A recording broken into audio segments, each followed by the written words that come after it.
Ethiopia, being a landlocked country, heavily relies on neighboring Djibouti's ports, particularly the port of Djibouti, to facilitate over 95% of its import and export trade.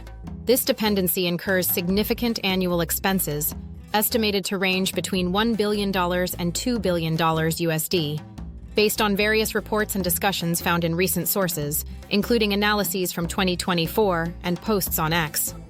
These costs encompass a variety of port-related services, such as handling fees for cargo, docking charges, and associated logistics for Ethiopia's massive trade volume, which includes critical imports like food, fuel, and manufactured goods, as well as exports like coffee and agricultural products.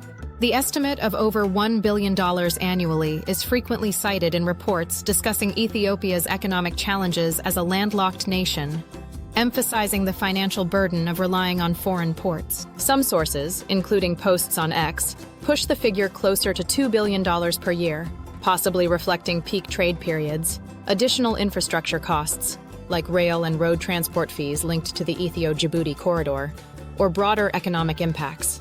The variation in these estimates likely arises from differences in trade volumes, fluctuating port tariffs, or the inclusion of indirect costs like transit delays or customs processing. Ethiopia's dependence on Djibouti stems from historical and geopolitical factors, notably the loss of direct sea access after Eritrea's independence in 1991, which left Ethiopia without its former ports of Assab and Massawa.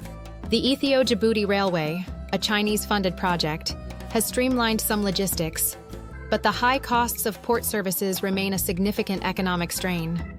This financial burden has prompted Ethiopia to explore alternative port access in recent years, including agreements with Somaliland for the port of Berbera and potential arrangements with Kenya for the port of Lamu, as part of a broader strategy to reduce reliance on Djibouti and lower trade costs. Precise data on these expenses is challenging to pinpoint due to the lack of detailed public disclosures from either Ethiopia's Ministry of Transport or Djibouti's Ports and Free Zones Authority. The figures provided are therefore informed estimates drawn from available reports and public discourse. For exact numbers, official bilateral trade agreements or Port Authority financial statements would be required, but these are not typically accessible in open sources. This significant expenditure underscores Ethiopia's vulnerability as a landlocked nation and its ongoing efforts to diversify maritime access to bolster economic resilience.